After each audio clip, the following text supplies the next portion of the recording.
in the enveloping darkness of a room barely lit by the flicker of a single candle. The mirror before you stands like a doorway to another world, a realm of fear and uncertainty. The silence is almost palpable, interrupted only by the rapid beat of your heart and the shortness of your breath. You stand there, transfixed, your eyes riveted on the reflective surface that seems to absorb light rather than reflect it back. A cold sensation runs through your body. The story goes that by saying her name 3 times in front of a mirror, in complete darkness, you summon the spirit of Bloody Mary. But why would anyone invoke such a spirit? Curiosity, challenge, or the thrill of the forbidden? The accounts of those who survived the encounter are chilling. They speak of horrific visions reflected in the mirror, scenes of death and desolation, or of their own faces slowly decomposing. Some say they have been scratched by invisible nails, their screams echoing in the silence of the night. But perhaps the most frightening thing about this legend is the uncertainty. Is it just a tale to frighten children? A simple superstition? Or is there some truth in these stories of mirrors that become portals for evil entities? Bloody Mary's fear is based on this doubt, on the possibility that, in the dark, our worst nightmares could become reality.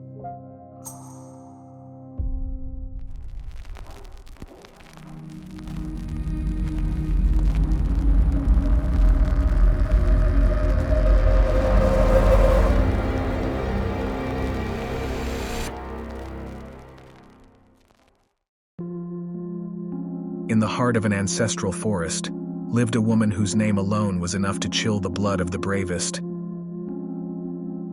Bloody Mary. This dense forest bordered a small village whose inhabitants carefully avoided the winding paths into the dark woods, fearing the legends that lurked there. Mary hadn't always been a figure of fear. Once, she was a bright-eyed, inquisitive girl, the only child of a renowned apothecary in this remote village. Her father, a man of science and mystery, had passed on to her his knowledge of plants and remedies. He owned a modest but well-stocked store where villagers came to seek ointments for their daily ailments. But what Mary cherished most of all were the ancient grimoires her father kept hidden under the floorboards.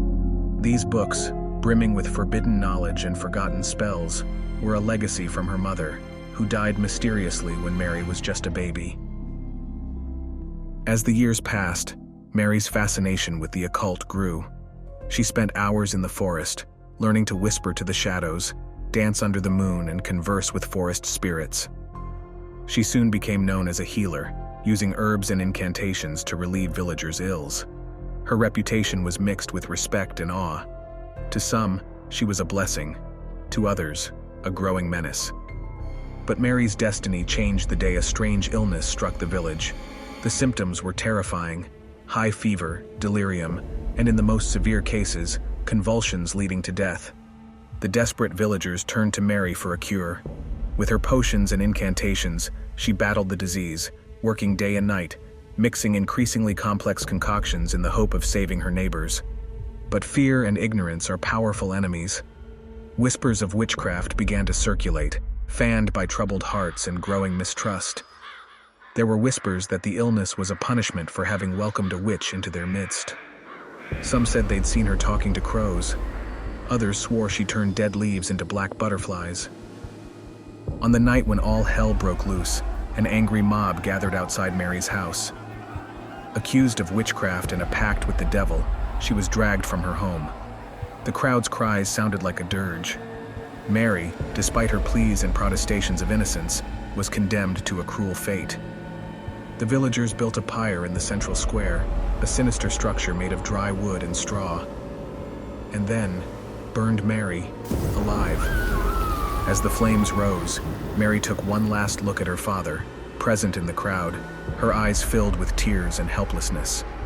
Her voice, carried by the flames, swore eternal vengeance on those who had betrayed her. She vowed that her spirit would not rest, that she would return to haunt those who had sealed her tragic fate. In the days following Mary's death, an unexplained cold descended on the village. The inhabitants, who had hoped that the witch's death would bring peace, discovered that their troubles had only just begun. At night, whispers emanated from the woods, and shadows danced on the periphery of their vision. The villagers were haunted by nightmares, in which Mary's distorted face stared back at them with eyes filled with vengeful flames.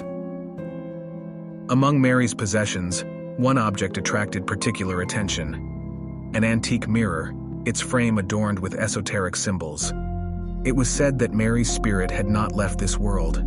Instead, it was imprisoned in this mirror, which she was said to have used for her incantations and rituals. Legend had it that if someone, illuminated by the flame of a candle, a sinister reminder of the flames that had consumed Mary, uttered her name 3 times in front of a mirror, the witch's spirit would appear. She would come with her face disfigured by fire, her eyes burning with an unearthly glow, to take away whoever had dared to invoke her. Fear of this apparition haunted the villagers. They avoided talking about Mary, whispering her story only in the darkness of their homes, fearing that even the mention of her name would attract her. Mirrors, once commonplace objects, became portals of fear and superstition. Some covered them up, others removed them altogether from their homes.